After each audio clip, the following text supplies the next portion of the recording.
know what really makes us mad? Is wasting money on CDs with only one or two good songs. Yeah. Tell them about punk.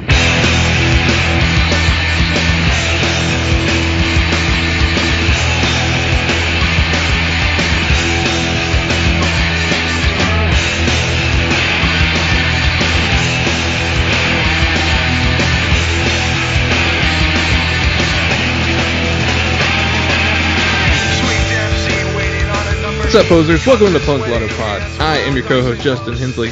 I am your other co-host, Dylan Hensley. And this is the show where this is the show where we assign our guests a year and they choose one punk, hardcore, emo, screamo, post-hardcore, punk-adjacent album for us to talk about. You almost did it the old way. I did. I almost did Yeah. it the old way. Thanks for calling me out. I was going to edit it out, but now I can't. Now you got to leave it in to know what I was talking about. Unless I cut you out. Yeah. You can edit everything. Yeah. You're going to build up a collection of sound clips of my voice and deep fake all of my audio. Yes, I agree. Chopped and screwed, Dylan. So today we are talking with Matt, Caleb, and Kevin of the band Pulses. They just released they call it an EP, so I'll call it an EP too. Speak Less, just in February of this year. Very, very good album / EP. Fantastic Release. Yeah. It's on an LP, so it's kind of an album. It's a 12-inch EP. Maxi single. Yeah. I guess it needs like 5 dance remixes to be a maxi single. What are we talking about today? We are talking about the year 2000 and the band Q and Not You and their album No Kill, No Beat Beat. Yeah, pretty important record for 2000. Wound up being kind of influential in the next couple of years of post-hardcore. So Yeah. Very, very cool conversation we had with them about this album. Ties in a lot of ways with a lot of things that were going on in the year 2000. Because I feel like it's not too distant from a relative of the garage rock punk stuff and the post-punk revival, as it would become known, which is a name that mostly doesn't make sense when you consider what those bands sounded like. And even predicted LCD sound system even. Yeah. We have a Patreon. We just recorded one today of one of our Last FM 5x5s. I think those are really fun to do. For only $1, you get access to all of our bonus audio. We do one episode a week. And you can find that at patreon.com/punklotopod. You got anything to plug? Hopefully I will start writing newsletters again. That will be at punklotopod.substack.com.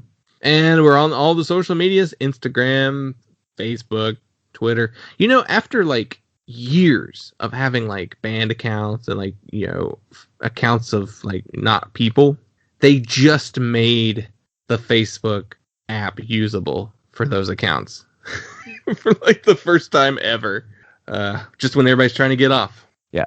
They finally realized no one is using their Facebook pages. Yeah. Because it's absolute garbage.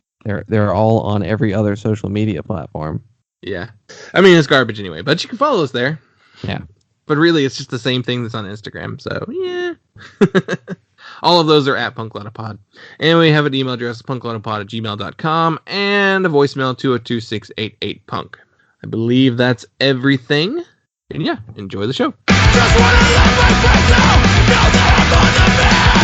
Since that I've been known ever, but there is no way. I study for no peace, embarrassment and stress. Passion and words for with me, but this is from the bed. Is this all I am? Let's all race out in. Take back what's worth mine. Make myself decide. Take to the best of me now. I feel every day. I do.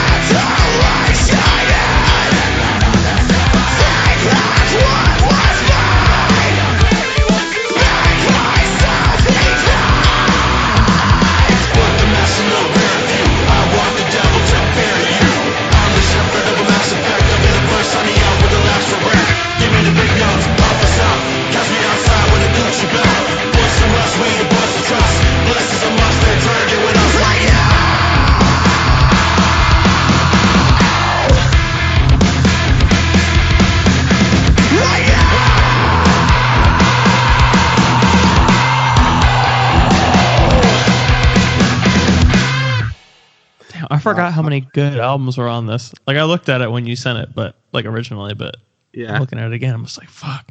Yeah, there's a lot of stuff I know. There's a lot of stuff I haven't listened to, but I Yeah. just know it based on like Yeah. the art. Yeah. It was funny. Like you responded like immediately too with what album. We literally like we put it in the chat, and Caleb like particularly loves the Q Not You record, and he was just like, we're doing this. And I think you said again, and there you're like, I mean, unless y'all want to do something else, but I want to do this. It's just like, yeah, let's do it. That's fine. We just did one last week with Calyx, the Pittsburgh band. Okay. They're a 3-piece, and then like their guitar or their bass player John was just like, yeah, I want to do this like this Yaphet Kotto record, and then like kind of made the decision for everyone else, not realizing that like it's kind of like a group effort and everyone picks the same one to talk about. And then so like the lead singer is like, all right, well I don't really know that record, so I'm not gonna do the episode. Yeah, that's kind of like our bass player David. He doesn't do a lot of the podcasts anyway. Like he'll do them if he's around. But this will be the second one we've done now on like an album, and both times he was just like, yeah, I'm good. I don't know that one.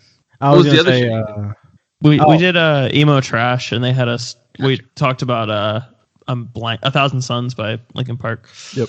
Yeah, so that was a fun one. So completely different than this record. But. Yeah. Before, I just want to point out, I'm looking at like Caleb's got it on his second screen.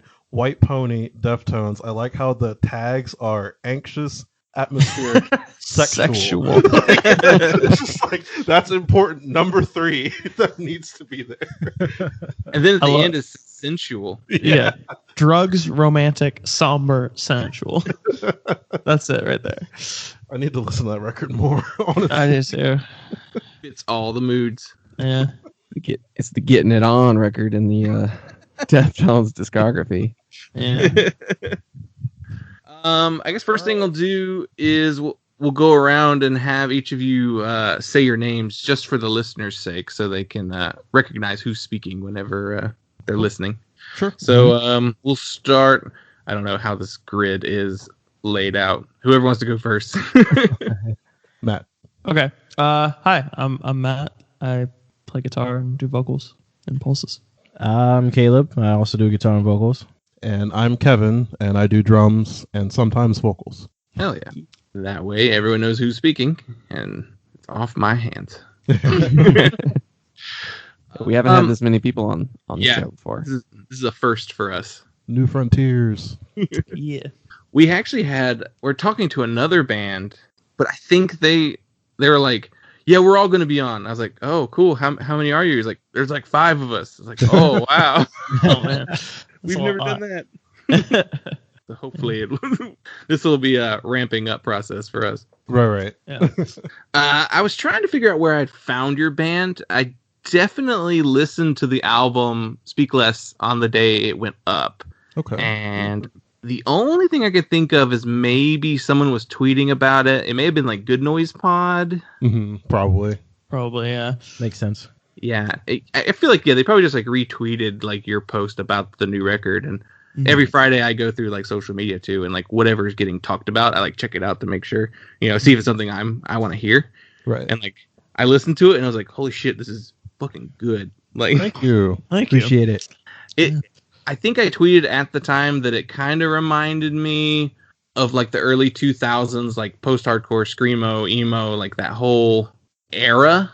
Mm-hmm. And it wasn't like this one specific band too, like not in like we're just a clone of, From First to Last or somebody like that, Yeah. It was definitely more of like, oh, this just feels like it came from that time period. Was there okay.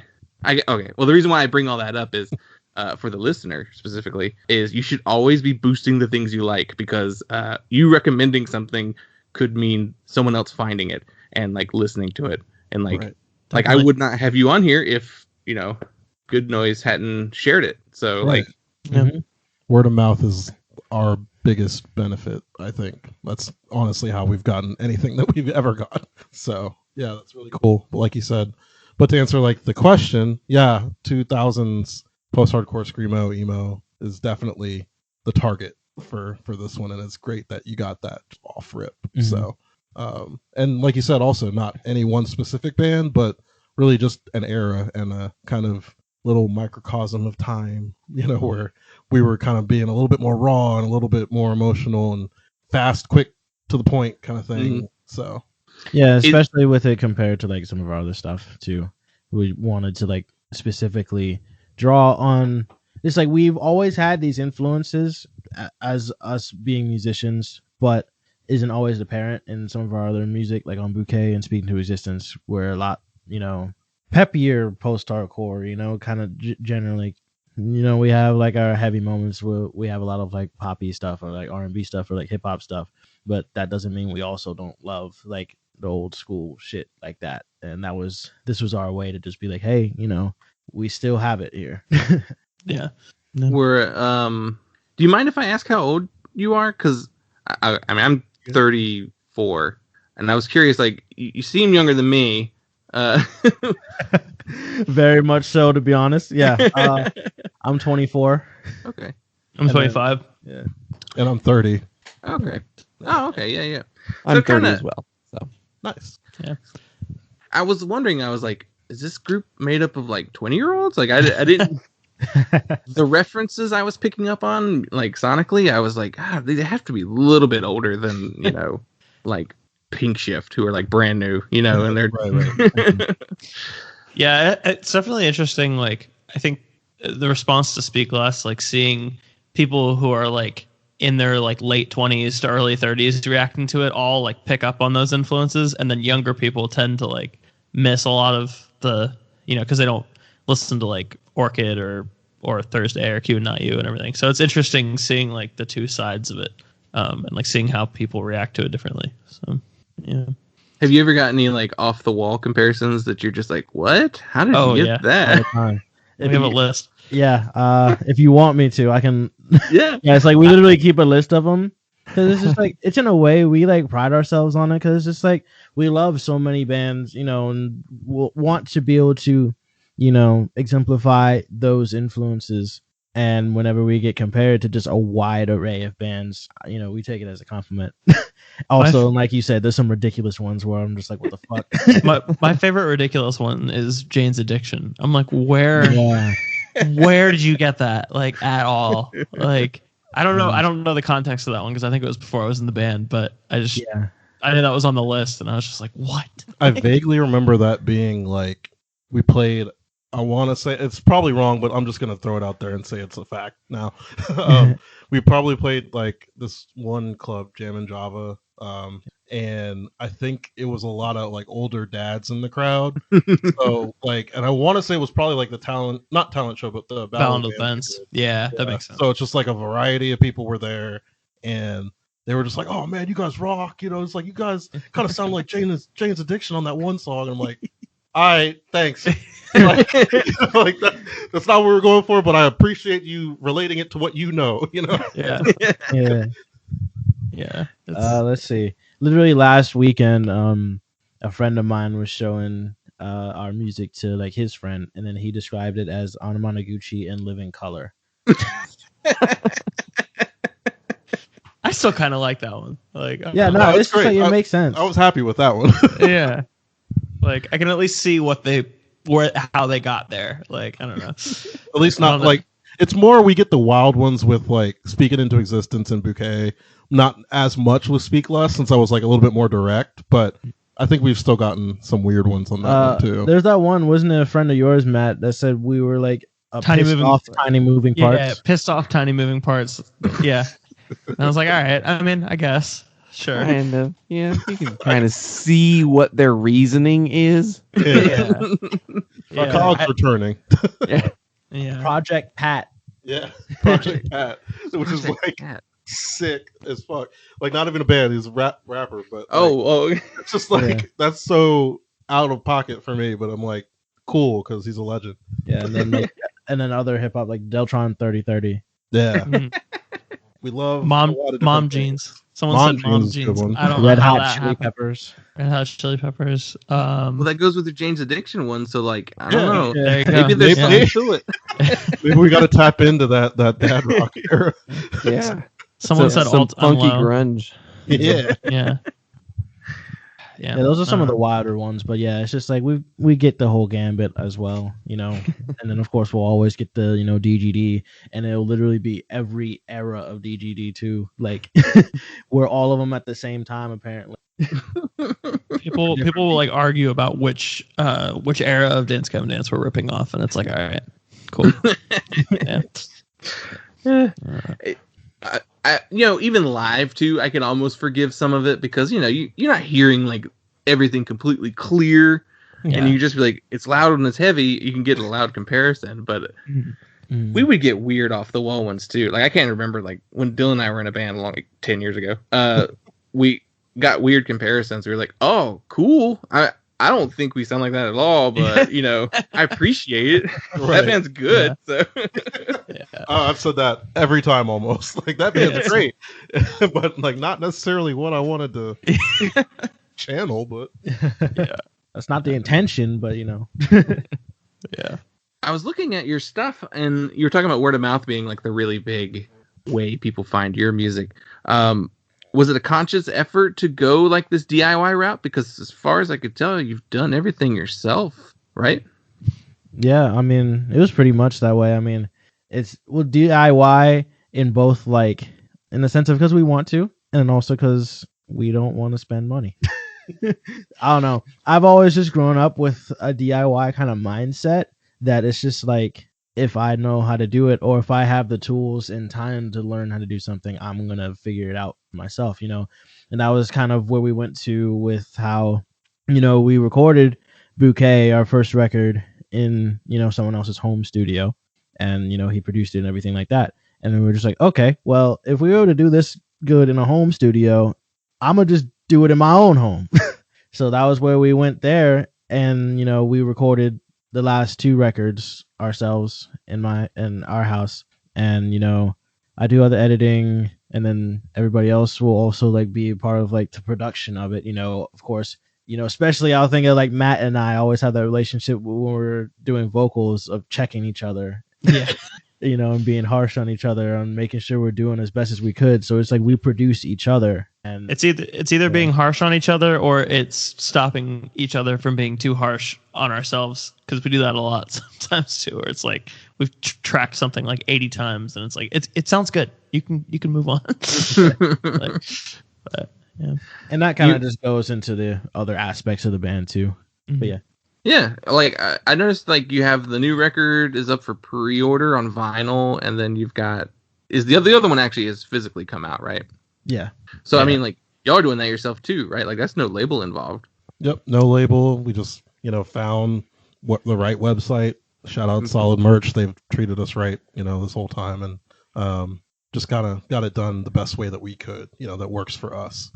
I mean, it's awesome. It's totally on your time frame, and besides like the actual plant, that however long that takes. But I mean, it's up to you to decide when you want to put it out, and all that, which is great. Like I don't know if any of you follow Mike Park's TikTok. He runs Asian Man Records. He posted something a couple weeks ago where he was like, the number one suggestion he makes towards bands is to make your own records and sell them yourself. Mm. Like having a label involved is great if you don't have the money to do it, but you get all of that profit yourself. You own it all. It's all yours. Like a label like Asian Man Records is great because, it's a well-known label, super established. People know and trust that label. But at the same time, he will be responsible for making like, the shipping and all that kind of stuff, and taking a part of the, the pressing cost and everything. So doing it yourself is like the ideal way of doing it. So I love that y'all do that. Like you're taking initiative and just doing it on your own instead of waiting for somebody else to be like, sign us, Yeah, appreciate that. Yeah, for sure. And it's just like we're all kind of control freaks in our own way, but that also just comes from a passionate place, just like we're very steadfast in our ways, kind of, and that can be to our downfall, but often enough, luckily, it has led us into good places. And just trusting on ourselves, and then just doing things again in our own way. Awesome. So you're from Dumfries, Virginia? This is what the Bandcamp lists. Yeah, that is where we are. That's where our home base is. Matt's not in Dumfries, but David, the other guy, he lives in close town over Montclair, so it's like 5 minutes out. So we just, we're Dumfries, and it's a funny name, so you kind of gotta rep your small dumb fries. Yeah, everybody will be driving up 95 going to Washington D.C. and they're like, dumb fries. I was curious because I looked on the map because I wasn't sure exactly where that was in regards to other cities in the state. Mm-hmm. And so you're not too far from Arlington, right? And DC. Yeah, like 30 minutes out. Okay, yeah. I mean, Caleb works in Arlington, I think. Yeah, literally. Yeah, I work in Arlington. Yeah, yeah. And then what? Richmond's what? An hour, 2 hours below? Richmond's like an hour and a half. Yeah, we're further away from Richmond than we are from DC, or like closer to DC than we are. Yeah, which is weird for me now because I just moved like south of them, so I'm for the first time in my life like 45 minutes from Richmond, which is like really odd to me because I'm so used to being near DC. But yeah, we're like right in the middle, kind of. Well, it's a really kind of great spot to be, I think. I think everything from Richmond to Baltimore right now within 2019, 2020 has been like blowing up. Like so many fucking good bands have come out of that area. Like, what is it? The Mid-Atlantic, I guess is what it's technically classified as. I mean, I'm like really happy. I've always loved the DMV area, like for its strengths and its weaknesses in some aspects, because a lot of our venues are closing down, which kind of sucks. But outside of that, like you said, I feel like a lot of music has still persisted and is starting to make new waves again, because we have a song on Speaking Into Existence that mixes post-hardcore and go-go music, and that's like a DC to the core, like both sides of like what DC can bring to the table. And so we just love this area, and including Baltimore, because we shout out to our Baltimore homies, like just for all the different things that kind of go on in this. You can really find within so much space, like so many miles, a lot of different genres just like booming, stuff that we don't even play. Like, there's a whole country aspect out here that's like huge. There's a whole beat down metalcore aspect that's really big in this area, so it's like you can really get down to whatever you want, and that's why I've always been happy to be from this area. Yeah, I'm really interested to see like after the pandemic too, because I feel like there's been a lot of bands around here that have like started during the pandemic or started right before, and then started like Pink Shift you mentioned earlier, like they have like blown up, and they're from Baltimore, so it's like I'm really interested to see like how the scene is when shows can come back around here. So, yeah, like we had like End It blew up really big at the beginning of the pandemic. Like they had a 7-inch before or an EP before, but like the most recent one they really blew up on. Bacchae put out their LP like right at the beginning of the pandemic. Like it's a lot of bands that like got on the map like right at the beginning of 2020. Right. Yeah, Mika is another one too. I just thought of them. They've been doing really well since they put out their record, and they're from right around. They're in Virginia somewhere. I don't know exactly. Yeah, Northern Virginia. And then like literally our last like 2 shows was with Mikau, and then right into the pandemic they blew up. And then even in a way, just like we grew into the pandemic. Of course we we've been around for a bit. Our first record was in 2017, but like we started to like really make a name of ourselves with Speaking to Existence, and that was right at the beginning of the pandemic. So also excited to see that, where that can lead us after. Yeah, touring after this is gonna hopefully be really fun. So yeah, I just imagine all the package tours we're gonna start seeing, just like all these bands that are like friends now, like just through the internet, and seeing like, oh, this bill is like stacked, and then of course wherever the shows go, the tour goes, the local scene is probably going to blow up too. So we're going to see some wild stuff whenever we're allowed to actually do it again. Yeah, definitely. When did y'all start? I see some stuff on Spotify and Bandcamp that goes back to 2016. Is that when you started, or even earlier than that? Technically, yeah, we started in 2015. I was still in high school. I was in my senior year, and that's when the band started, and it was just the 3 of us, like me, Kevin, and David, and we were just like a 3-piece, and then we would have a vocalist come in later, and then Matt would join us in 2018, and so that completed like the 5-piece, and then our vocalist left in 2019, So that's what leaves the 4-piece. But yeah, so yeah, we started in 2015 and we put out like our first like little like demo type stuff in 2016. Don't listen to anything before 2017. At least for me, I'm hard on myself. I didn't know how to sing back then at all. I listened to it the other day, and it does sound a lot better than I remembered it sounding, to be honest. You sure? Yeah. Because I with as hard as you talk about it, I was like expecting it to be like rougher than it was, and I was like, oh, it's not bad. I actually listened to it a little bit of it today. Like I sampled a little bit from each release just to see like where the progression of like your sound has gone. And like I listened to it, I was like, hey, it's a demo. It sounds pretty good for a demo. So y'all did good for your first thing. So appreciate that. Nothing to be ashamed of at all. That's a strong demo. So yeah, it's like I still like those songs, but it's definitely like a performance wise kind of thing for me personally. But then like people will always tell me too, it's just like the reason why you feel that way is because you've grown, and I'm appreciative of that as well. So I don't regret it at all though. Yeah, right. Like if you still sounded like that on your like most recent record, then people would be like, oh, you're still like, okay. Huh? Yeah. Maybe try something else. Yeah, we've definitely all known musicians that were just like they just keep plugging at it, and there's not really any progression, but they're still doing it. It's admirable, but it's also just like, man, just all right. Don't give up. Just think critically about what you're doing and find ways to improve it. Right. Absolutely. Find resources. Definitely.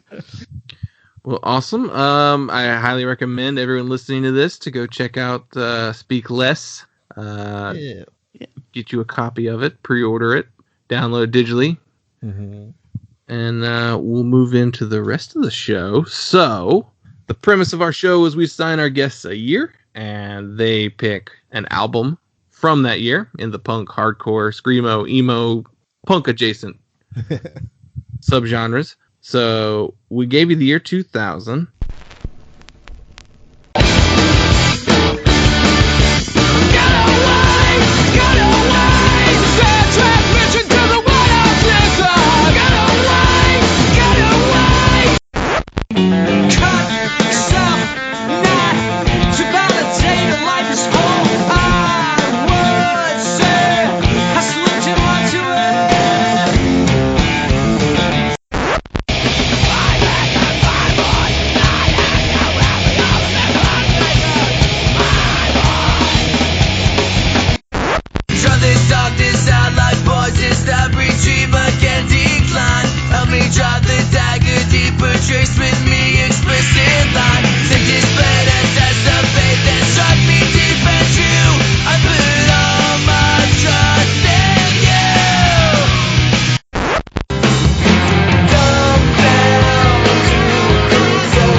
Before we get into the album you actually picked for us to talk about, what are some other big albums that came out in 2000? So I'll go ahead and say we talked about Relationship of Command by At the Drive-In on an earlier episode of the show, and that's probably, looking at like this list of albums, that's probably the biggest record to come out that year, at least punk associated.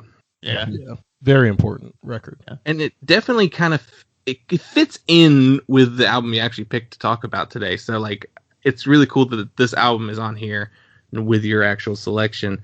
I guess kind of fitting in that scene. Orchid released Dance Tonight, Revolution Tomorrow, which is their second album. And that was like an influence on, some of Speak Less as well, directly. Yeah. And then, we didn't want to talk about it because we felt like Orchid fans would tear us apart, but but yeah. We talked about Chaos as Me last year. Yeah. It was it was the last, the much delayed episode. Yeah. Before the pandemic. Yeah, before it started. What are some other records that you almost picked to talk about? Hybrid Theory, Linkin Park for sure. That's like crucial to like my music listening, like entirely, and kind of what this band's ethos is of just kind of being a hybrid theory of post-hardcore in a way, where we're just like, hey, I like these other things too. Let's mash them together, create this kind of cool, catchy new thing. Yeah. That Glassjaw record's great, but it's there's reasons. But but it's great. But They boned up to it. Yeah, Yep, no, that's true. no, it's totally fine. It's just like, oh man, Hey, it's a classic nonetheless. no, it is. I still love the Shane Told interview that he did, where Shane was just like, yeah, you were just saying some shit on that record. And he was just like, yeah. And that was it. I was like, all right. Yeah, that is it Faraquet? Is that how you say it? That record's really good. Yeah. I listened to that one this week. That's a good record. Yeah, I it's love like, that record. I haven't listened to it in a while, but yeah, that is like I wouldn't have picked it just because I feel like I wouldn't be able to do it justice enough. But Yeah. that one is great. Yeah. I didn't even see that Lamb of God record on here. That's a cool one. Wouldn't have picked it probably, but it's a cool one. Yeah. I don't know. Do you have any other ones, guys, that you were? That Newfound Glory record. It's like the only Newfound Glory record I know, really. But it's a good one. It's kind of classic pop punk sound. I love old pop punk. It's like I'm scrolling through this again because I know it was funny enough when you guys sent the year, and I was just like, damn, I'm sorry, 2000 is probably the one I know the least out of like every other year in the decade. Yeah. It's funny. We've gotten that a lot. I feel like it's we've assigned people years and they go, "Oh no, I don't know this year that well." Like if you had picked either side, like Yeah, I'd have 99. it would be impossible to pick. Yeah. I was hoping for 2005. 'Cause Yeah. that's the year for me. Yeah. Like I can list off tens of albums that came out that are like in my top all times, and they all just happen to be like 2005 Or 2006. Like it's 2005, 6, and 7. I feel like we're like me. I don't know why. well, we'll have to have you back just so we can do one of those years then. Oh hell yeah! Don't mind Next that one record. bit. Yeah. There's a lot on here too that I'm like, I need to listen to this record, but I haven't. Like the Cave In album, it's like I need to listen to Cave In. Haven't done it yet, but I need to. Like a lot of these. Yeah. Yeah, Cave In's very. This is Jupiter. Yeah. Is this Dylan? Is this the first space rock record, or is there one prior to this? It has space as one of the, and atmospheric is one of the tags. So Yeah, so. yeah, because Until Your Heart Stops was like metalcore, metallic hardcore, and then it's straight into like hum. It's just complete genre change. Yeah, they were doing like the botch, converge, like chaotic thing, and then turned into hum and failure and that kind of out there stuff. Dylan, if you were the guest, what album would you pick to talk about? I probably would go with there's some pretty good stuff, but I would go with the first Hot Snakes album, Automatic Midnight. Okay. Just catchy, driving post-hardcore, some killer riffs. I've talked on the show plenty of times about how much I love John Reese's guitar playing, and Rick Froberg too. Actually, I tend to downplay his guitar playing under John, but seeing them live, he does a lot of things that I really love in Hot Snake songs that I don't think about cognitively, but they add something to the overall sound. It's kind of just like, and it's as simple as just like strumming a chord at the right spot. I don't know, while the rhythm guitar is just chugging. Mm-hmm. Anyway, I love Hot Snakes and I love this record. This would probably be my first choice. I'm gonna listen to that later. Yeah, because I've heard of the band and they've been on lists of like Brooklyn Vegan says listen to this album or whatever. And I haven't actually gone around to it. So yeah, it's that like it's interesting. This year it's that garagey thing really kicks off, and this is kind of the middle between the punk version of that and like the Hives version of that, Okay. Mm-hmm. I'm down. Yeah. Maybe more on the punk side, I guess I should say, but not as crazy as some of the other stuff. All right. We should have picked the Wheatus album. I saw that. I saw Green Day's Warning was on there too. That's like the acoustic record, right? Yeah, I don't know about that one. I'm pretty sure I've only listened to that record once ever, and I was like, oh, okay. What was Zebrahead's big song? Was that? I feel like I couldn't tell you if it's their biggest, but all I know is Check was in Tony Hawk Pro Skater 2. I'm thinking of something else. That's all I know. I was thinking of a different band. I'm just looking through these, and I'm like, wow, I don't know a lot of these, but. Yeah. I'd probably pick Eve 6's Horoscope. That Eve 6 has come back in popularity thanks to their Twitter. Yeah, their Twitter is incredible. I only know one of their songs, but I followed them on Twitter instantly. It's the Hard in the Blender song. Yep, that's the one I know. Yep. Yeah, it was still always funny for me. I was just like, what the fuck? Where did Eve 6 come from? Why are they all over my TL all of a sudden? And I was just like, okay, they just come in with fire tweets already, or all of a sudden. I've been a defender of this record, specifically Horoscope, probably since it came out in 2000, because I didn't know anybody else who listened to it. But I've always claimed it's like a secret like pop punk gem, like as far as like alternative pop punk sort of sound. It's got some good tunes on there. It's going on my list too then. That band had some hooks. Yeah. All three of they're about to release something else, and I can't speak to its quality, but the three records that they made before they broke up or went on hiatus are all really solid rock records with really catchy songs. Yeah. I just noticed that this is on here, and this is the last one I'm going to talk about, but 1,000 Foot Crutches Set It Off. That record's actually really good, not going to lie. It was before they went like butt rock. It was like new metal kind of, I don't know. It was cool. It's a cool record. Tell me that's not already butt rock. It was like, listen, y'all might like that record. I don't know, but yeah, it has some cool songs on it. But that's all I got to say about that. Dylan, you had that one, didn't you? Dylan, did you have that one? I know you had the one after. I guess you look at the track list. Yeah, I did. No, you still do. Well, yeah, in my parents' house somewhere. But yeah, I definitely had that one. Yeah, more legitimate. I'll say that much. Definitely. I mean, I probably, if I listened to it now, I'd be like, oh, I don't know. But at the time, I was into it. It is Christian rap rock, so. Yeah, see, I came out of like, I used to listen to a lot of like Christian stuff. So yeah, that was one of the better ones, I think. That was us growing up. Yeah. So. Speaking of Relient K's first album. Oh, yeah, fuck. I saw that. I didn't even think about that. Yeah. I saw that. I also saw Under Oath's, like one of their early ones, and it's like tagged as like black metal. Yeah. Oh yeah, they were black metal. Yeah. Back then. Yeah. They were way heavier. Yeah. I think they changed vocalists too. Yeah. Yeah. Yeah, that was before Spencer. Yeah. That's the funny thing. When you find those like 5% of Under Oath fans, they're like, I like Under Oath before they're only chasing safety. I don't like any of that shit from They're Only Chasing Safety after. Just those first two records. We were definitely on message boards where there were a lot of people like that back in like 2005. So I met those people online. I believe it. Funny how history changes. Yeah. It's just trying to be like, I was there first. That's why I like it better because I was there. Yeah. Well, awesome. So we'll move into the actual album you picked. So we gave you the year 2000, and you picked Q and Not You, No Kill, No Beat Beat.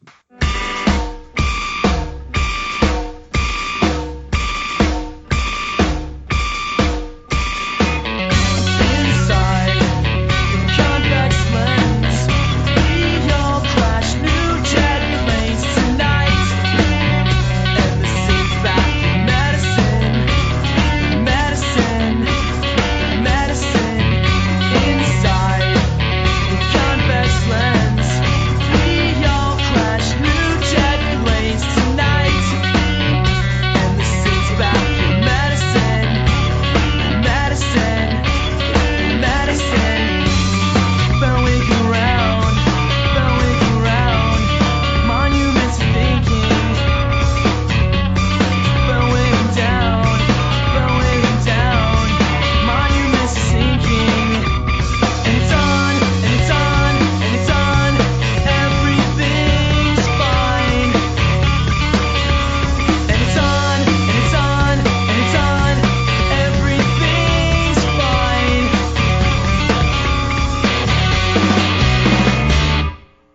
Yeah. Yes, sir. And I'll run through some basics on the album real quick. It was released on Discord Records, October 24th, 2000. Formed in 1998, Q and Not You are from Washington, D.C. This is their first album. Actually, I think it's their first thing overall. No EPs, no 7-inches prior, except for maybe like a promotional 7-inch. And the personnel on this record is Chris Richards on guitar and vocals, Harris Clare on guitar and vocals, John Davis on drums, and Matt Borlick on bass. It was recorded by Don Z and Tara and Ian Mackay at Inner Ear Studios. And that's about it for now. So, first thing I like to ask is, what made you pick this album specifically to talk about? Well, this for me, at least personally, because I'll be a little selfish about it, because since I was the one that like mainly picked it, it was very important to me around when I discovered it, and it was because it was kind of given to us. The reason why I listened to the record, I know Kevin and I listened to it together. Well, when we first heard the first song off of it was we got a review of our first album, Bouquet, in like some like webzine or something, and they were like from DC, and one of the bands they had compared us to was Q and Not You, and this album specifically. So then usually it was just like, okay, if somebody's going to compare us to somebody, I'm gonna go check it out and see what it's about. So and then I listened to the first song on it and just pulled it up on YouTube. I was like, oh fuck. And I was just like blown away. So, and like I just remember listening to Line in the Sand and then into the Washington Monument, and then I was like, okay, I have to listen to this, like, because I remember like listening to it at like 1 a.m. or something, those two songs, and I was like, I'm gonna listen to this immediately, the next day. And I did, and I literally just had this album on repeat for like the next like year and a half at least, and I still have it in regular rotation. And this is like back in early 2018 when I first started. Yeah, I remember when you got into it, you were just like every time I got in the car with you, your daily mixes were just like half the songs from this, like over and over again. Did either one of you have prior knowledge to it before, or were you all just introduced to it through Caleb? Yep, like as he said, he was like we listened to I guess a couple of them at the same time, and I had never heard of them before, so it was just entirely new to us. And kind of after that, we kind of were like, what, let's do a little bit more research about our area and everything like that, especially since they're like from here. And it's like when I started looking it up, I was like, oh, I know, that studio and that record label, and he used to be in Fugazi and shit like that. But I had never actually kind of ventured too much DC's sound outside of like the top tiers, or not tier, but like top like crop stuff that everybody kind of knows. So yeah, it was new to us, but well understood. It's like almost like we knew it in a past life. Yeah, it was just such an immediate appreciation for it. And then like, especially for like, it was one of those comparisons where I was just also surprised. I'm like, this is somewhat accurate. Yeah. You know? Like, and then also, as I, researched more into it as well, and it's just like, they're not, the biggest band out here, especially, for some reason when it comes to like Discord Records band. And then also they had a low key influence on just so many bands, even within like, the Swancore folks, and they don't even necessarily know it. And it's not necessarily like, talked about, in my opinion. So yeah, just like, it was just very encapsulating, especially just like every piece of it kind of too. Like, I love the guitar work and how angular it is, and then how the vocals are. The drums are so sick. Like the fucking and the Washington Monument drums like still always blows my mind. And the production of it too is so like clean, well not clean, but like raw, but so precise that you can really hear how it's all interplaying with each other. So Dylan, do you remember your first introduction to Q and Not You? Not specifically, no. No, I don't have like a specific moment either. I just mainly associate it with like those early days of Tumblr, and how like it was one of those albums that was talked about amongst like a certain type of like punk music fan. Like I remember seeing the album cover a lot on Tumblr. And yeah, it's a Discord record that probably doesn't get the attention that a lot of the earlier Discord records do. it may do to when it came out. Because Discord, that's like the beginning of the slowdown for Discord, basically. Yeah. Mm-hmm.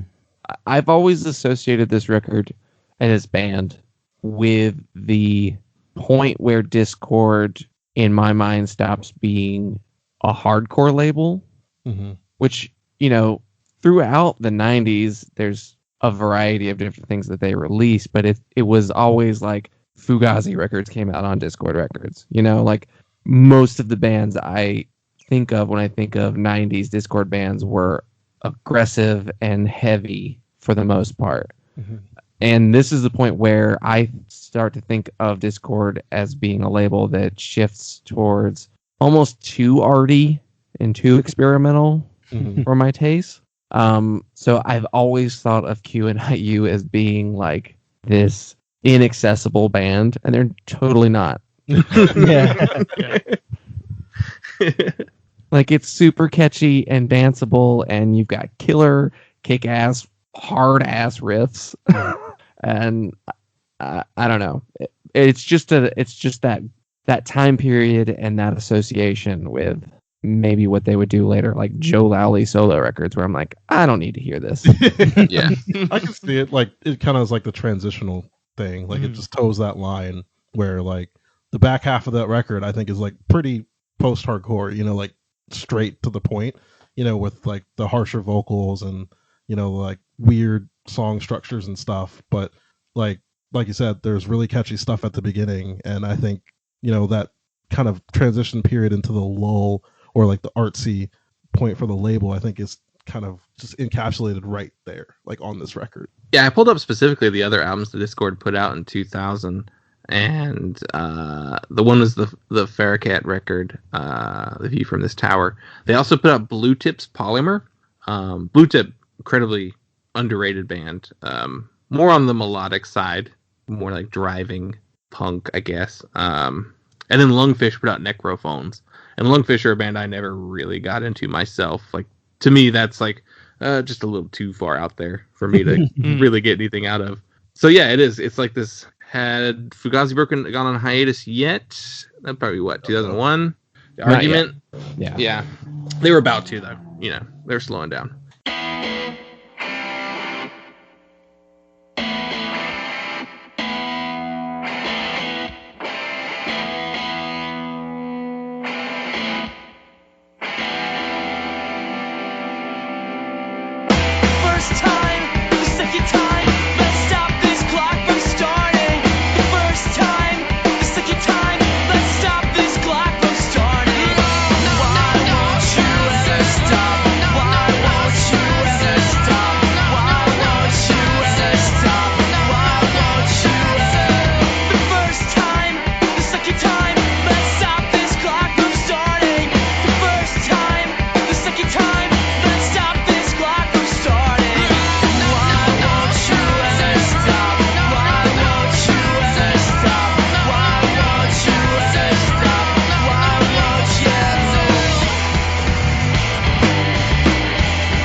Brought up something really cool that I love when I hear this on a record. The back half of the record almost like catches a second wind and like picks up again in a way that like you don't usually hear. I'd say like 50% of records, the back half is just like either just a continuation of what's been done already on the record or even a letdown. Like how many times do you listen to an album and you're like, I'm done with it, before it's finished. Right. Yeah, that's how I feel. Like every time I get to like, because you have like Kiss Distinctly American, which is like definitely like a lull, and then We Are Hard Our Hive is like kind of in between, but then you get to Lil Sparky and it's just like, all right, we're going again, like, you know what I mean? Like it's just, it hits. I think that's one of the more aggressive ones on there, and it's track 7. Like that doesn't happen that often, I feel. I don't know. Yeah, it's like it's almost the most aggressive like on the record. Yeah. All of a sudden. So yeah, that song is sick. Yeah. Yeah. And it's Yeah, short. Like a lot of the other songs on there are like 4 minutes, and that one's like under 2, I think, isn't it? I don't know, something like that. Yeah, around 2. Mhm. Yeah. Yeah, if it's not the shortest one, it's like, one of them, yeah. Yeah. Which, I guess it's after the two, like We Heart Our Hive and Kiss Distinctly American. That's that thing that a lot of bands do where they put like the really slow tracks in the middle of the record, and Mhm. you're setting a mood, I guess, more so than you are specifically, but then just like kicking it right back up with Little Sparky. Yeah, it's But then that shift. sorry. No, yeah. But Just then saying, the yeah, song's it's just like shift. I should actually look at my screen instead of looking at my notes before I start talking. That's my fault too. I was gonna say, and then like something like Y Plus White Girl, and then Nine Things Everybody Knows. Those are like two of my favorite songs on the whole album. Yes. I know, For I know real. Kevin earlier was talking about 9 Things Everybody Knows. Like, that one's really sick. It's just surprising that like a second to last song is like a kick-ass one. Like just like totally punch you in the face type joint that you would think would be like track 2. Like flip it the other way around. You Right. know? And now that I just said that, I have to actually listen to this record backwards. I need to see if that actually will work, because I think it actually might work. Now that I'm like thinking about it, it would just be like really hard, and then like you just chill out like at the end. Yeah. Well, you'd also have that, like, because Sleeping the Terror Code being the last track, if that was the first, that's like so chill too compared to the rest of it. So that'd be really interesting. You have an atmospheric build up with like a punch in the face, and then kind of like calm down, and then you just have a little dance party for the last 4 songs. Yeah, You exactly. play it in reverse, and it's It's like it's a whole another vibe. Yeah. Yeah, listening to it again, like I listened to it a long time ago, and I hadn't revisited it in a while. And then like listening to it like this week to get ready for the show, I was like, God, this record is so good. Like it was one of those ones like I knew was good. My brain knew that it was a good record, but like listening to In the Washington Monument and like Fever Sleeves, I'm just like, God, why am I not listening to this more frequently? Right. I still need to hear. I need to hear somebody mash up the ending of One by Metallica and the Washington Monument, just because of that rhythm being the same thing. But I don't know why, but I just need someone to do it. I don't know. This record was I read something that said it was kind of the beginnings of like the dance punk sound of the early 2000s. And that was something I got listening to your music too. I was like, there's a little bit of like a dance vibe to these songs that like, that's what made me think of like this early 2000s records. Like, it's just like, there's like something, it's kind of funky. It's got like just a cool little like syncopated beats on songs instead of just like straight up hardcore like punk beat. And like, sorry. No, you good. You finish your point.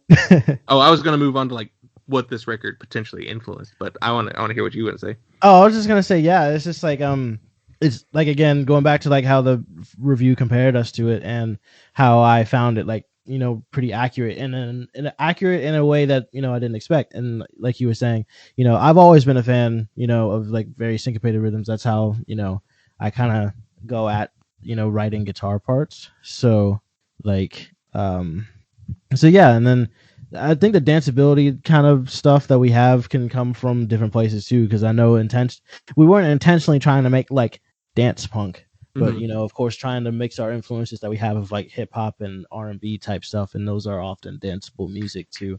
And then I know, at least after listening to the record, that's when I started to like try and add more intentional like dance punk things, and that's one thing I want to like even get into for some of our future music as well. I'm curious, are any of you familiar with the band Black Eyes? I've listened to it like one time a while ago. Yeah, it's like I've done a passing listen. Yeah. I've always like associated that band and Q and Not You as being like the opposite sides of the same coin. Mm-hmm. Like they're definitely like the spazzier, raw, like jazzier side of the sound, but at the same time it is very much firmly within the same type of music. I guess the early 2000s Discord sound, I guess, is what it would be. For sure. I can definitely see that. Got a lot of list of things that I need to. Yeah. I was trying to remember about that band too, because don't they have like 2 bassists or something like that. Yeah. And I was just like, yeah, it Is was it 2 wild. drums too? I want to say it is that as well. I can't remember. We did an episode on it, and I cannot remember. No, I think it's 1 drummer. But I definitely like watched a video where like one of the bass players or guitarist like goes over and like plays on the drums too. So there's definitely like some additional percussion on those records. There's like a video too of like Ian MacKaye like trying to find like a drum for them to use in the recording studio. So they definitely played with a lot of drums on the record. So Yeah, I'll have to check them out. I haven't heard them at all, so look them up. they do have some jazzier elements that it's just like, I don't know about this, but I just found their Spotify just because I'm looking. Yeah, I'm up. gonna do it. And they've got fans also like Drive Like Jehu and Lightning Bolt, so I'm down. Yeah. sure, I'd see that. Yeah. I think Black Eyes did have 2 drummers. Yeah. It's like 2 basses, two drummers. 1 guitar. I think that's 2 what vocals. it was. Damn. Yeah, I remember just seeing that before I even heard any music. I was like, all right, I got to see what's going on here. Yeah, I'm gonna have to check this out.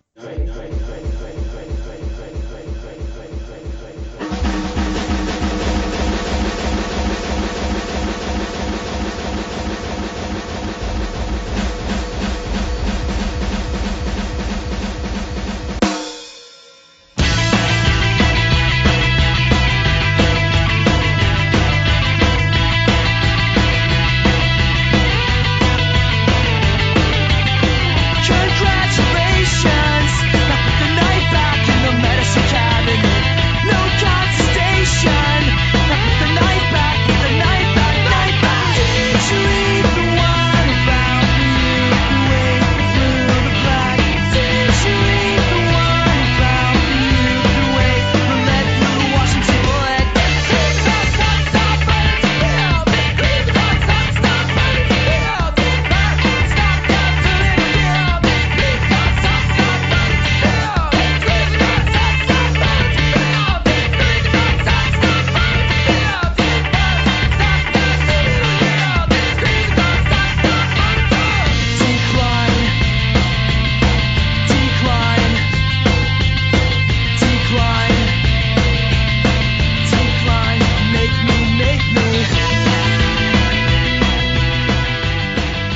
So some of the other like bands I was thinking of that maybe took influence would be like Me Without You. I think took a lot of influence. Less Savvy Fab, I could see taking some stuff from there. I even hear a little bit like Bear vs. Shark or even the Constantines. Like they take some influence from this style of post-hardcore. Even just like what are we calling it now? The sasscore scene. Yeah. Oh yeah.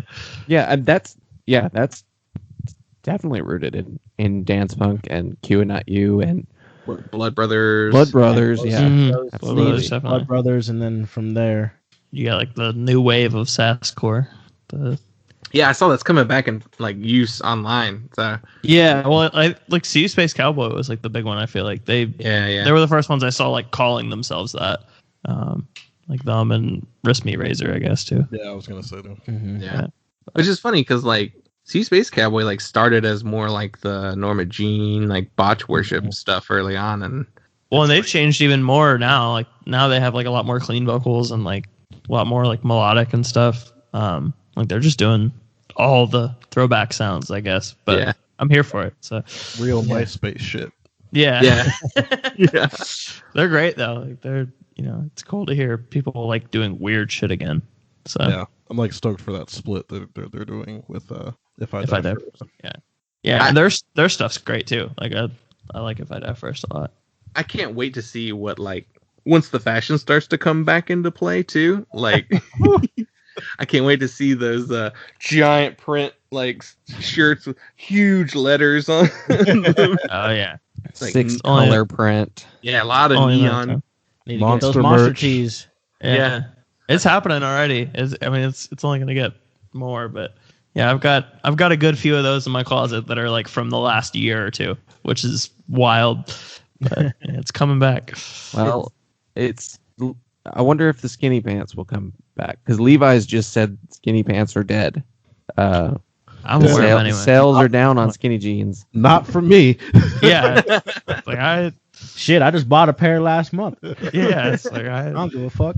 I'll bring it back my damn self. It's like it may be lost with Gen Z, but all all the millennials and shit is still kicking. Especially with the resurgence nowadays. It's just like everybody was going off Roaring 20s. If the pandemic didn't hit, Roaring 20s would have been a force to be reckoned with. Yeah, definitely. Would have straightened my hair. All the flat iron skullets. Yeah. Nothing up top, but with the two, yeah. Oh man. Yeah, it just reminded me of like I used to call them like Myrtle Beach t-shirts. They were like the bright neon colors on the t-shirt and like greens and pinks and splatters on them. That's the next era for sure for us. boardwalk tees. Oh, man. I was looking at the album cover for this record and like just trying to look at what like the fashion was on this album. And it's like I was surprised at how many red shirts there were. Really. Oh yeah, I forgot. A lot of red shirts. They had to fit that aesthetic. They were trying to hit that. Okay, we got red balloons, we got blue balloons, we got yellow balloons. We need to get a lot of red shirts in. But even like the way the women are dressed is almost like that's like a 60s thing, like with the headbands. Yeah. The skirts. Yeah. DC Discord scene was all like mod rocker clothes and like vintage looks, and like they all drove old cars, and not like muscle cars, just like old cars, just whatever cheap 70s car they could buy. Yeah, it was a very stylish, chic scene. Which is funny because it was very much also an activist scene too. Mm-hmm. Right. I read this really, really cool article series. It was from the Washington City paper, and it was a 10-part article series that was like 10 years after No Kill, No Beep Beep. And what they did was they took the album cover and then hunted down every person in the cover. And like everyone they talked to was like someone who was in bands, or at least like lived with bands or booked shows, and then like ran zine, like everybody in there. It was their friends, really. Right. So like, but I was shocked to see that they like hunted down just almost everyone in that photo. That's so sick. I need to find that and read that, because that seems really cool. Yeah. I should. It was kind of annoying. Like I found one of the articles, and they're not listed in a way where you can like just like click to the next story for some reason.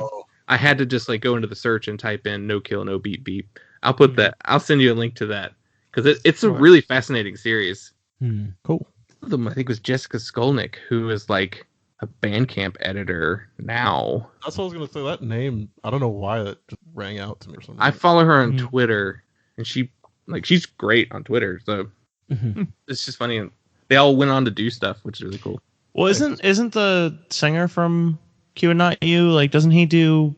He writes reviews for Washington Post. Yeah. Oh wow. Yeah. So he's still like specifically like a pop music reviewer. Yeah. I didn't listen to any of like the post QAnon news stuff. Like I know they've done things together since then, but I didn't really dive into that stuff doing research for this episode. I know I've listened to Power, their third record, the least.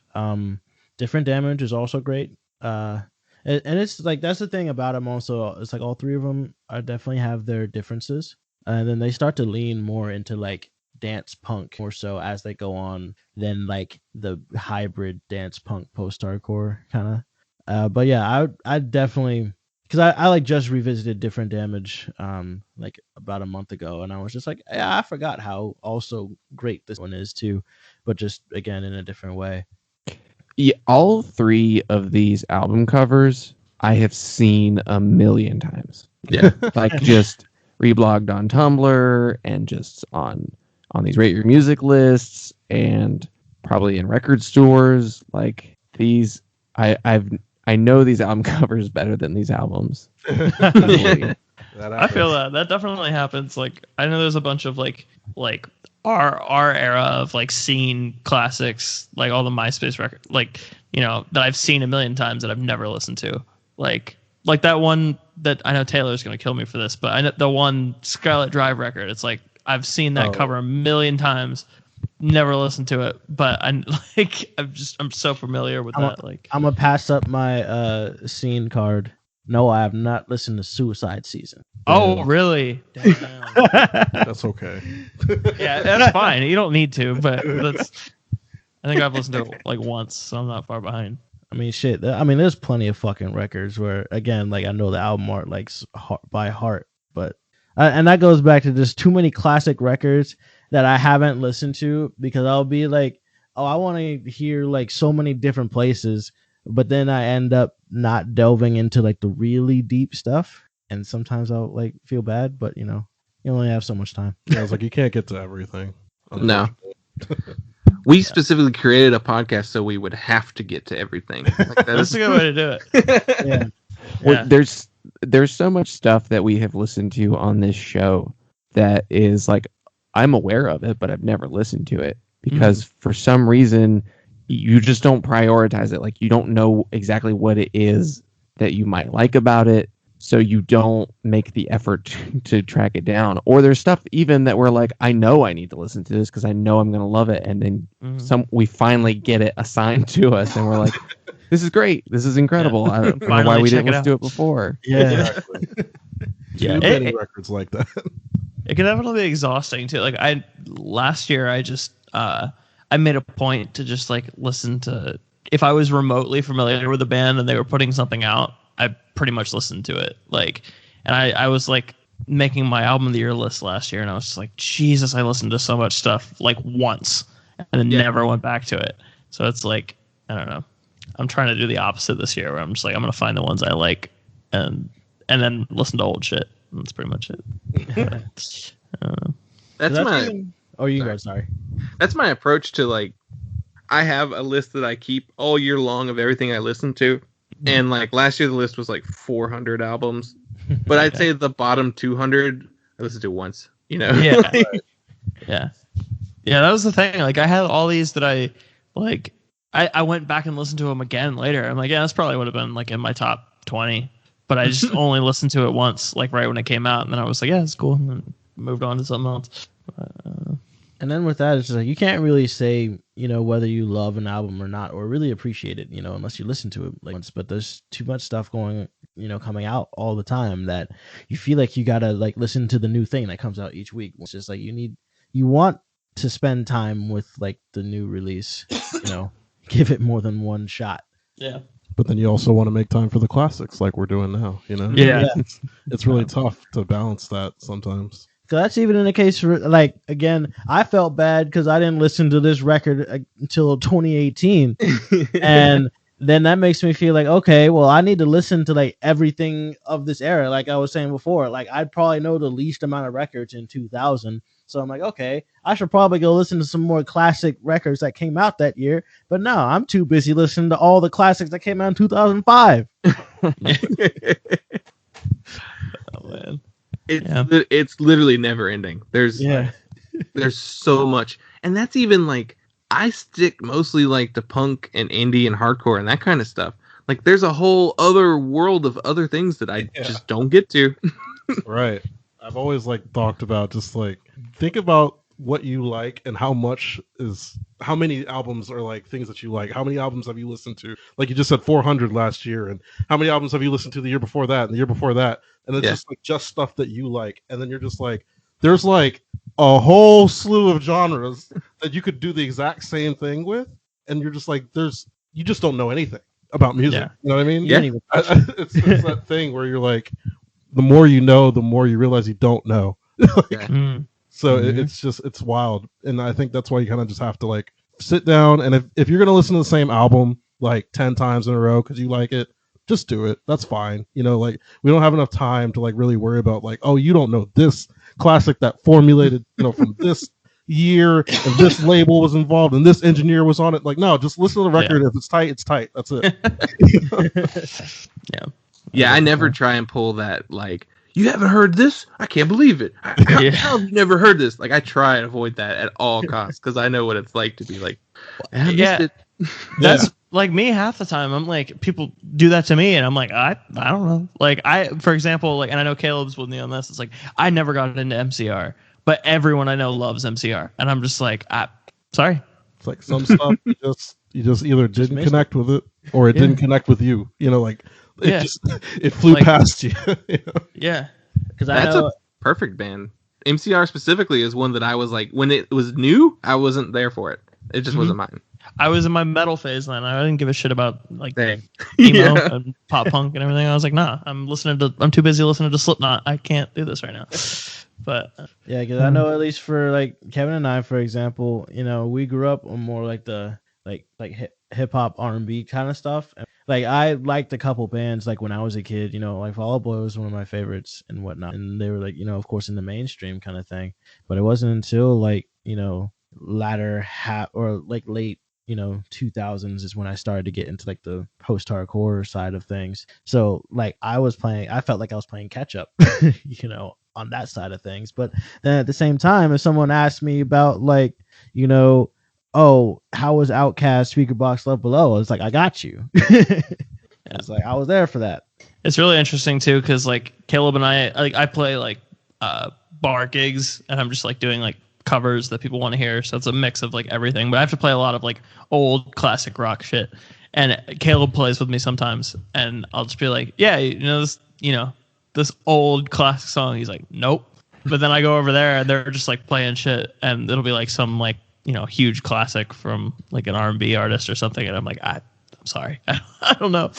Like it's, you know, everybody came up on different stuff. Yeah, and we learn from each other, you know. Yeah. Well, yeah, and like that's the thing is like, you know, they've put me onto so much music that I wouldn't have found otherwise, and I don't know. I'm sure I've showed you guys something at some point. I don't know. I feel like I get more music from them than they get from me, but I'm sure there's been something in there. At the very least, like, you know, you will push me more to listen to something that I knew about, but just, you know, wasn't in the rush to get to. Yeah, I feel like I guess maybe I'm more on top of like the current things and like the scene and stuff, and sometimes I'll be like, Caleb, this is actually good, you should listen to this. Yeah, like, I promise this one's decent. But I can trust you on it too, so that's also good that you can vet, you know, the bullshit out. exactly But except for some stuff, and now I'm a little bit suspect on some things. Yeah, I had to, because this is the second podcast in a row you've done this to me. I'm just saying, because we were just talking about the new Silverstein song that dropped today, and I was just like, I don't know if I'm feeling this, and you were like, yo, dog, this shit is dope. Listen, yeah, I don't know. I didn't think I was gonna like it either. I was like, you know what, this kind of goes. I'm here for it. I don't know. Yeah. It's all in good fun still. Yeah.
Unless anybody has anything else they want to say about this record, we could probably wrap it up. I just want to talk. You mentioned at the beginning the production of the record. And I do want to talk about that really quickly, especially tying that to talking about things that are familiar, that maybe you don't know or maybe you don't think about. Don Zientara. If you're familiar with Discord Records, you know who Don Zientara is. He's the guy who recorded everything.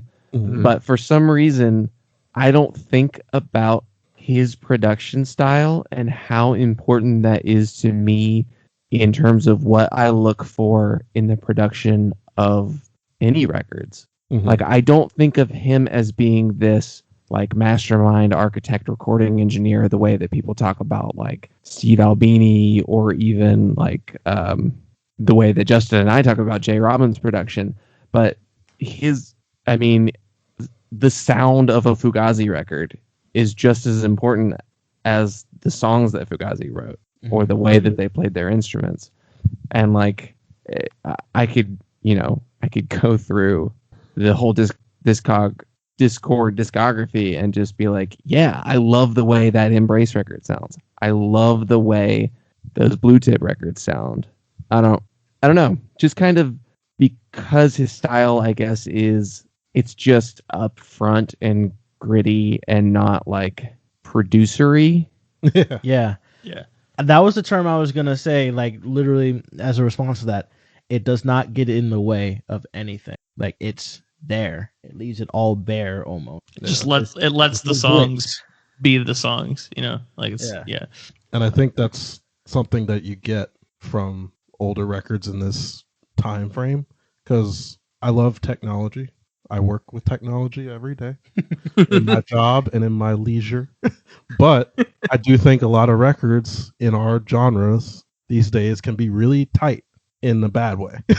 Like, in that, sometimes it's okay to just like, okay, you gotta kind of iffy take that time. Just let it go.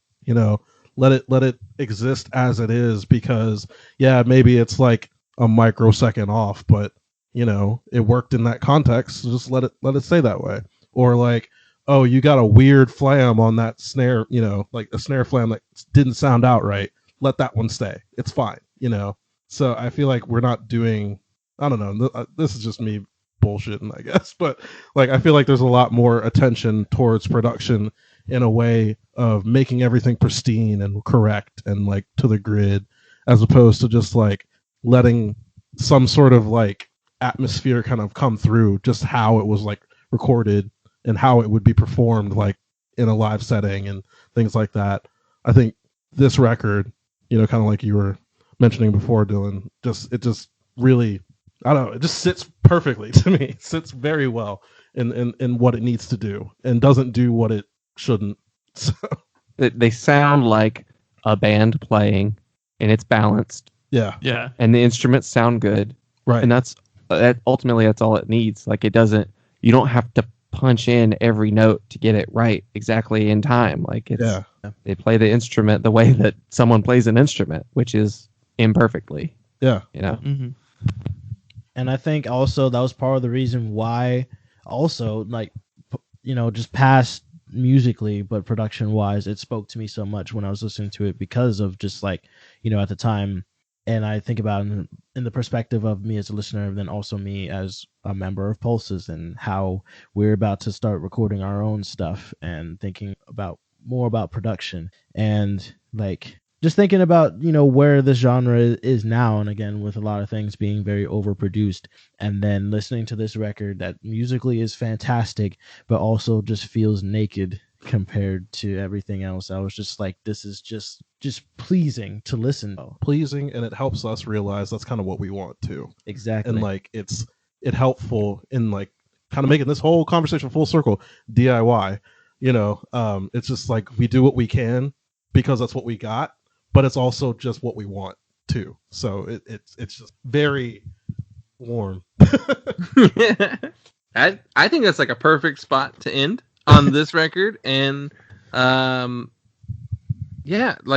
I said it at the top of the show, I'm telling the listener again, please go check out Pulse's music. I'll put like a song at the beginning of the episode, so you've already heard a little bit of it, but go check out Speak Less. like top 10 album of the year so far. Like, Sweet. fucking killer record. I love what you guys are doing. Thank you. Thank you. Where can everyone get your stuff online, social media, all that good stuff? All our socials: Twitter, TikTok, Instagram, Facebook. If you still use that shit, don't know why you do. It's all Pulses VA because that's where we're from. You can find us on Spotify, Apple Music, Deezer, iTunes, Bandcamp, whatever you like. Tidal. Yeah, I think we're on Tidal still. Thanks. Get JC some money too. YouTube. If you like YouTube, it's cool. It's up there. Awesome. I'll include links to all that stuff as well in the show notes. And lastly, I don't know why I do this last. I feel like it kind of bums out every episode, but I don't know. I think it's important. So, lastly, the big thing we like to do on this show is to shout out charities or social or nonprofits or anything like that our guests personally like to donate to, or at least want attention brought to. So do you have any in particular that you'd like to shout out? I don't know if you got anything, Matt. I got one. If you, I mean, you were posting the one the other day. I figured you were just gonna go with that. I don't really have one in particular, but I just want to shout out that Black Lives Matter and people need to stop killing us in the streets. So every time that kind of happens, if we can just like throw a couple ducats to the families of the people that go down, or to the various bail bond or bail funds of the cities that these people are in and protesting for. Currently, I think it's Minnesota, this last one, unfortunately. So that's a cause that's near and dear to our hearts. Anything that's going towards these people that are wrongfully taken from us. So shout out to that, or not shout out to that, but shout out to people helping that. Yeah. Yeah, we definitely we feel like punk should be a place where we need to be lifting up people who need the help as much as possible, because I don't know, the kind of music I grew up on, it was just instilled in me to help where you can. Right. I mean, the whole idea of DIY and that should go hand in hand with direct action, with giving money directly to people who need it. Right. Giving your hands and your feet and your body and your voice to those causes directly. I think that's what we're here for. That's what this scene and culture and identity is for. Right. I agree. And it's like, you don't have to give outside your means. Everybody's got things that they're doing in their life. If you're down, that paycheck didn't hit right. You can't give $25. You don't need to. It's okay. It's just awareness, talking to your people, giving $1 when you can, or something like that. That's all that really matters. It's just fostering a better collective. Like just making sure we're all here for each other. Community. Yeah, Definitely. we all talk about a punk community and scenes and everything. So let's extend that to the actual people that we see every day. Right. Exactly. See, so that wasn't very negative. That's very positive. Yeah. Love it. In a week that is actually pretty bad, that was a good positive way to spin that. Gotta have an oasis and shit. Yeah. Thank you so much for doing the show. I sincerely loved the record. I thank you for picking the Q and Not You record for us to talk about, because I hadn't visited in a while. But thank you for having us on. It was really cool, really nice. You guys are great to talk to, and definitely gonna peruse some of your older episodes and see if I can find some more things to add to my list. Yeah. For sure. Don't go back too far. Those episodes. Don't listen to the first stuff we recorded. I know how that goes. We were just saying that earlier. Thank you guys so much. Appreciate it.